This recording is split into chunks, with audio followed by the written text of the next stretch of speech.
اعوذ باللہ من الشیطان الرجیم بسم اللہ الرحمن الرحیم قال اللہ تبارک و تعالی فی القرآن المجید والفرقان الحمید ما کان محمد ابا احد من رجالکم ولکن رسول اللہ وخاتم النبیین وکان اللہ بکل شیء علیما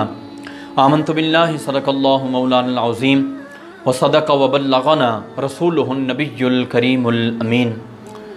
السلام علیکم ورحمۃ اللہ وبرکاتہ۔ ویورز، آپ دیکھ رہے ہیں چینل 94 نیوز۔ پروگرام فکر قرآن کے حوالے سے جمعۃ المبارک کے موقع پر آج کا ہمارا ٹاپک حضور نبی کریم علیہ الصلاۃ والسلام کی ختم نبوت کا بیان ہے، اور جو اللہ کے پاک انبیاء علیہم الصلوات و تسلیمات کا گستاخ ہو شریعت کے اندر، اس کے لیے حکم کیا ہے۔ اللہ رب العزت وحدہ لا شریک نے قرآن مقدس کے اندر ارشاد فرمایا، ما کان محمد ابا احد من رجالکم، کہ حضرت محمد صلی اللہ علیہ وسلم تم مردوں میں سے کسی کے والد محترم نہیں ہیں، ولیکن رسول اللہ، لیکن اللہ کے رسول ہیں، وخاتم النبیین، اور ان کے اوپر نبوت کا سلسلہ ختم ہوا، ختم نبوت کا تاج ان کے ماتھے کا جھومر ہے، اور اللہ رب العزت ہر چیز کو جانتا ہے، باخبر ہے۔ اللہ کے پاک نبی علیہ الصلوۃ والسلام، آپ کی شان و عظمت یہ ہے کہ کل کائنات کے اندر آپ کو اللہ رب العزت وحدہ لا شریک نے تمام کائنات سے اور کل مخلوق سے اول پیدا فرمایا، یعنی آپ کا نور پاک جو کہ جلوہ گر رہا اللہ رب العزت کے حضور، اور آخر میں جناب نبی کریم علیہ الصلوۃ والسلام مبعوث ہوئے۔ تمام انبیاء کرام سے پہلے آپ کا نور شریف اللہ رب العزت نے پیدا فرمایا، اور جناب نبی محترم صلی اللہ علیہ وسلم آپ تمام انبیاء کرام کے بعد تشریف لائے، اور آپ نے نبی اور رسول ہونے کی حیثیت سے اپنے فرائض کو سر انجام دیا۔ اللہ کے پاک نبی علیہ الصلوۃ والسلام کا رتبہ کائنات کے اندر بلند و بالا ہے۔ یہ آیت طیبہ فرمایا کہ تلک الرسل فضلنا بعضهم علی بعض، فرمایا کہ یہ رسولوں کی جماعت ہے، ہم نے بعض کو بعض کے اوپر فضیلت عطا فرمائی ہے، اور فرمایا ومنہم من کلم اللہ، کچھ وہ ہیں جن سے اللہ رب العزت نے کلام فرمایا، ورفع بعضهم درجات، اور کچھ وہ ہیں جن کے درجے اللہ رب العزت نے بلند فرمائے۔ اب یہاں پہ حضرت جناب سیدنا امام جلال الدین السیوطی رحمۃ اللہ تعالی علیہ آپ ارشاد فرماتے ہیں کہ تمام انبیاء کے درجے الگ،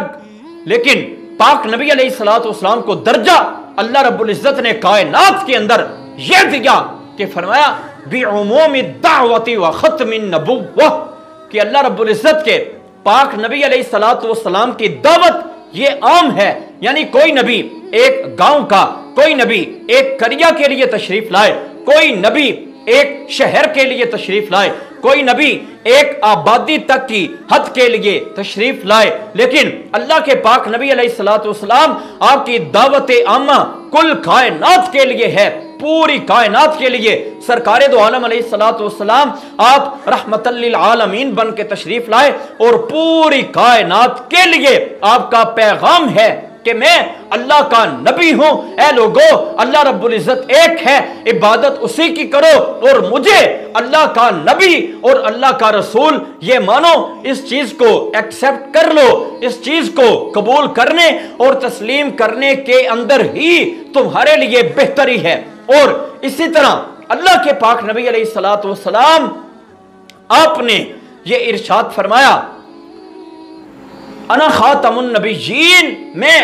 تمام انبیاء کے سلسلہ نبوت کو ختم کرنے والا ہوں، ولا نبی بعدی، اور میرے بعد قیامت تک کے لیے کوئی نیا نبی نئی کتاب اور نئی شریعت کے ساتھ نہ آئے گا۔ حضرت جناب عیسیٰ علیہ السلام آپ جو تشریف لائیں گے تو وہ بھی پاک نبی علیہ السلام آپ کے دین، آپ کی ملت کی اتباع کریں گے اور آگے لوگوں سے کروائیں گے۔ حضرت پاک نبی علیہ السلام آپ کے بعد نبی ہونے کا دعویٰ کرنا یہ سراسر غلط اور کذابوں والی، جھوٹوں والی بات ہے۔ ایسے بندے کے اوپر اللہ اور اللہ کے رسول کی تا قیامت اور قیامت کے بعد بھی لعنت ہے۔ اور جو بندہ اللہ کے پاک نبی علیہ السلام آپ کی ذات شریف کے بعد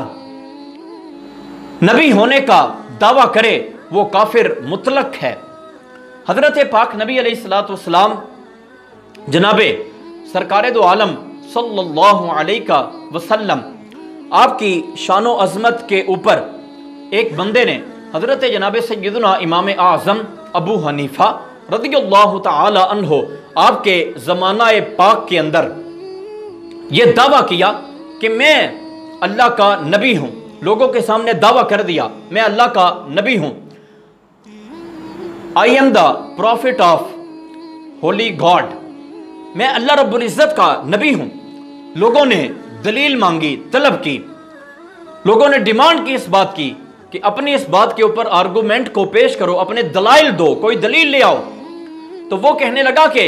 ذرا ٹھہرو، میں دلیل لے کے آتا ہوں۔ وہ جب دلیل لینے کے لیے گیا جو کہ باطل تھی، من گھڑت تھی، لوگوں نے حضرت سیدنا امام الائمہ، کاشف الغمہ، سراج الامہ، حضرت امام اعظم ابو حنیفہ رضی اللہ تعالی عنہ آپ سے یہ مسئلہ پوچھا کہ ایک بندہ اللہ کا نبی ہونے کا دعویٰ کرتا ہے اور یہ کہتا ہے کہ میں دلیل لے کے آتا ہوں۔ جب ہم نے دلیل کا مطالبہ کیا، ڈیمانڈ کی، وہ کہنے لگا میں دلیل لے کے آتا ہوں۔ آپ نے ارشاد فرمایا کہ جس بندے نے یہ نبی ہونے کا دعویٰ کیا ہے، فرمایا من طلب منہ بینہ، جو بندہ اس سے دلیل طلب کرے گا فقد کفر، وہ بھی کافر ہو جائے گا۔ اتنا سخت اس مسئلہ کے اوپر عمل شریف رہا اصحاب کرام کا، تابعین کا، تبع تابعین کا، کہ ایسا بندہ جو جناب نبی کریم علیہ السلام آپ کی ذات پاک شریف کے بعد نبی ہونے کا دعویٰ کرے وہ کافر مطلق ہے۔ جب تک کہ وہ توبہ نہ کرے اور تجدید ایمان نہ کرے تو وہ بندہ کافر ہی رہے گا اور اس کے لیے وہی سزا ہے جو کفار کے لیے ہے۔ اللہ کے پاک نبی علیہ السلام آپ کی شان پاک کے اندر گستاخی کرنا، اس کے بارے میں قرآن مقدس نے سزا بیان فرمائی ہے۔ فرمایا ان الذین یؤذون اللہ ورسولہ، کہ جو بندے اللہ اور اللہ کے رسول کو ایذا دیتے ہیں، تکلیف دینے کی کوشش کرتے ہیں، حالانکہ وہ انہیں تکلیف ہے نہیں، بندہ اپنی ذات کو دھوکہ دے رہا ہوتا ہے، لیکن ظاہراً وہ یہ سوچتا ہے کہ شاید میں اللہ اور اللہ کے رسول کو ایذا یا تکلیف دے رہا ہوں۔ تو فرمایا جو بندہ اس طرح سے کرے لعنہم اللہ فی الدنیا والآخرہ، ان کے اوپر اللہ رب العزت نے دنیا اور آخرت میں لعنت فرمائی ہے۔ وَأَعَدَّ لَهُمْ عَذَابًا مُهِينًا، اور اللہ رب العزت نے ان کے لیے رسوائی والا، ذلت والا عذاب تیار کر رکھا ہے۔ اور کفار و مشرکین کے لیے اللہ کے پاک نبی علیہ السلام نے بیان فرمایا یا ایھا الذین آمنوا قاتلوا الذین یلونکم من الکفار ولیجدوا فیکم غلظہ، فرمایا اے ایمان والو، کافر وہ اگرچہ تمہارے قریبی ہی کیوں نہ ہوں، لیکن جب وہ کفر والا معاملہ کریں، کفر کی بات کریں، کفر کے رستے کے اوپر چلیں، اللہ اور اللہ کے حبیب کا انکار کریں، ان کی ذات پاک کو نہ مانیں، اقرار کرنے کی بجائے انکار کر دیں، تو فرمایا کہ اے مسلمانوں تم ان سے لڑائی کرو، تم ان سے لڑو، ان کے ساتھ جہاد کرو، قتل و قتال کرو۔ اور پھر فرمایا وَلْيَجِدُوا فِيكُمْ غِلظَةً، اور چاہیے یہ کہ وہ بندے تم میں شدت پائیں، کہ یہ بندے اللہ اور اللہ کے رسول کے معاملے میں اتنے سخت فیصلے کرتے ہیں، یہ کفار ڈر جائیں، ان کے ایوانوں میں زلزلے طاری ہو جائیں. فرمایا کہ جو اس طرح سے کرتے ہیں ان کے لیے سخت وعیدیں سنائی گئی ہیں. اور پھر فرمایا وَاعْلَمُوا، یہ بھی جان لو، ان اللہ مع المتقین، اللہ رب العزت پرہیزگاروں کے ساتھ ہے. جنہوں نے ایمان کو قبول کیا، کلمہ شریف کو پڑھ لیا، اس کے اوپر ڈٹ گئے، ثابت قدم ہو گئے، اور اعمال صالحہ کو تا زندگی اپنے لیے ترائے امتیاز بنائے رکھا. فرمایا اللہ رب العزت ایسے پرہیزگاروں کے ساتھ ہے اور ہمیشہ رب تعالیٰ ان کے ساتھ رہے گا. یہ بہت بڑا ایک فرمان ہے اللہ رب العزت کی طرف سے. اور کئی مواقع کے اوپر حکم دیا گیا کہ کفار و مشرکین یہ جب بھی تمہیں ملے فَاقْتُلُوا الْمُشْرِكِينَ حَيْثُ وَجَدتُّمُوهُمْ، مشرکین جہاں پہ بھی مل جائیں ان کو قتل کرو. کفار و مشرکین کے احکامات تقریباً ملتے جلتے ہیں. اللہ کے پاک نبی علیہ الصلوۃ والسلام، بخاری شریف کے اندر یہ روایت موجود ہے کہ ایک بندے نے حضرت پاک نبی علیہ الصلوۃ والسلام کی شان کے اندر گستاخی کی. وہ ابن خطل کے نام سے مشہور تھا اور وہ گستاخی کر کے نازیبہ کلمات بول کے نکلا. سرکار دو عالم علیہ الصلوۃ والسلام نے حکم جاری فرمایا اصحاب کرام کو کہ جاؤ اسے جا کے قتل کر دو. اللہ کے پاک نبی علیہ الصلوۃ والسلام نے جب حکم ارشاد فرمایا، اصحاب کرام گئے، اس بندے کو دیکھا کہ وہ کعبہ شریف کے اندر آ چکا ہے، اور کعبہ شریف کے اندر جو بندہ داخل ہو جائے اس بندے کی شان بھی ذرا الگ ہو جاتی ہے. فرمایا کعبہ شریف کی شان یہ ہے، ان اول بیت وضع للناس، کہ سب سے پہلا گھر جو لوگوں کے لیے بنایا گیا، تعمیر کیا گیا، وضع للناس للذی ببکہ، وہ جو مکہ شریف کے اندر ہے، مبارکن، بڑا باعث برکت، وہدی للعالمین، تمام جہانوں کے لیے ہدایت کا ذریعہ اور سبب ہے، فیہ آیات بینات مقام ابراہیم. فرمایا اس کے اندر بہت بڑی بڑی نشانیاں ہیں، حضرت ابراہیم علیہ الصلوۃ والسلام کے کھڑے ہونے کی جگہ ہے. ومن دخلہ کان آمنا، جو اس گھر کے اندر داخل ہو گیا وہ امن کے اندر ہو گیا، اسے امان دے دی جائے گی. لیکن ایک اللہ کے پاک نبی علیہ الصلوۃ والسلام کا گستاخ اب وہ کعبہ کے اندر داخل ہو چکا ہے. اصحاب کرام گئے، تلاش کیا، وہ کعبہ شریف کے پردوں میں چھپا ہوا ہے. اصحاب کرام نے آ کے عرض کیا، یا رسول اللہ صلی اللہ علیہ وسلم، اے پیارے آقا، وہ بندہ جو بھی نازیبہ کلمات بول کے یہاں سے گیا ہے، یا رسول اللہ وہ کعبہ شریف کے پردوں کے اندر چھپا ہوا ہے. یعنی اے پیارے آقا اب کیا حکم ہے، اسے چھوڑ دیا جائے یا مار دیا جائے، کیا کریں؟ ہمارے لیے اس معاملے میں حکم کیا ہے؟ What is the order for us in this specific matter؟ اس خصوصی مسئلہ میں ہمارے لیے حکم کیا ہے؟ تو اللہ کے پاک نبی علیہ الصلوۃ والسلام نے فرمایا اگرچہ وہ کعبہ شریف کے پردوں کے اندر چھپا ہوا ہے، فی استار الکعبہ، کعبہ کے پردوں کے اندر وہ چھپا ہوا ہے، سرکار دو عالم علیہ الصلوۃ والسلام نے فرمایا اسے قتل کر دو. اصحاب کرام رضوان اللہ علیہ مجمعین نے اسے قتل کیا. پتہ چلا کعبہ شریف بندوں کو امن و امان دیتا ہے، لیکن جو گستاخ رسول ہو، جو اللہ اور اللہ کے رسول کو ایذا دیتا ہو، تو کعبہ معظمہ بھی اس بندے کو امان نہیں دیتا. کعبہ کے پردوں میں بھی ہو، گستاخ رسول کو مار دیا جاتا ہے. حکم شرعی اس حوالے سے یہ ہی ہے جس کے اوپر بیسیوں کتابوں سے کئی طرح کے کئی حوالوں سے ریفرنس دیے جا سکتے ہیں. شرعی قانون یہ ہی ہے. اب ہر بندے نے اپنے ملک کے مطابق بھی کچھ قوانین کو دیکھنا ہوتا ہے. جس طرح ملک پاکستان کے اندر ایک دو روز قبل ایک وقوع ہوا، ایک بندے نے پہلے حضرت عیسیٰ علیہ السلام کے بارے میں یہ بولا کہ وہ قتل ہو چکے ہیں، پھر جناب نبی کریم علیہ السلام کی شان کے اندر گستاخی کی، پھر اپنے نبی ہونے کا دعویٰ کیا، اور ایک مجاہد نے، مرد عظیم نے اسے موت کے گھاٹ اتار دیا، وصل جہنم کیا. اب دیکھنا یہ ہے کہ کیا اس معاملے میں شرعی حکم تو یہ ہی ہے کہ جو گستاخ رسول ہے وہ واجب القتل ہے، اسے قتل کر دیا جائے. ملکوں کے قوانین ذرا مختلف ہوتے ہیں، تو اس حوالے سے سب سے اولین ذمہ داری، it is the first responsibility of the government of Pakistan, حکومت پاکستان کی اولین ذمہ داری یہ ہے کہ ایسے بندے کو اس کے کیفر کردار تک پہنچایا جائے. یہ حکومت سے مطالبہ بھی ہے اور حکومت کی یہ ذمہ داری بھی ہے، اور ہر بندے سے اس کی ذمہ داری کے بارے میں قیامت کے دن پوچھا جائے گا۔ اب دیکھنا یہ ہے، حکومت بار بار ان سے مطالبے کیے جاتے ہیں،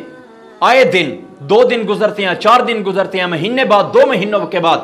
کوئی نہ کوئی معاذ اللہ یا تو جناب نبی کریم علیہ السلام کے خاکے چھپوا دیتا ہے، اس طرح سے مسلمانوں کے دلوں کو زخمی کیا جاتا ہے، کوئی حضور کے ختم نبوت کے اوپر ڈاکہ ڈال دیتا ہے، مسلمانوں کے دلوں کو مجروح کیا جاتا ہے۔ تو حکومت پاکستان سے مطالبہ ہے ایسے بندوں کے لیے اگر کوئی قانون ہے تو اس کے مطابق عمل کیا جائے اور ان کو ان کے کیفر کردار تک پہنچایا جائے، اور اگر ان کے بارے میں کوئی قانون نہیں ہے تو شریعت طیبہ کو، قرآن و حدیث کو سامنے رکھ کے اس کے بارے میں باقاعدہ ایک آئین تیار کیا جائے اور اس کے بارے میں پوری طرح سے ایک قانون جو ہے وہ بنا دیا جائے اور اس کے مطابق یہ فیصلہ کیا جائے تاکہ کوئی بھی بندہ وہ از خود ایکشن نہ لے۔ اگر حکومت اس کے اوپر عمل درآمد نہیں کرتی یا ایسے قوانین نافذ ہو چکے ہیں عمل نہیں کرتی یا ہوئے نہیں ہیں اور اب تک وہ نافذ نہیں کر سکی لیکن اب بھی اسے کرنا چاہیے، اس کے باوجود بھی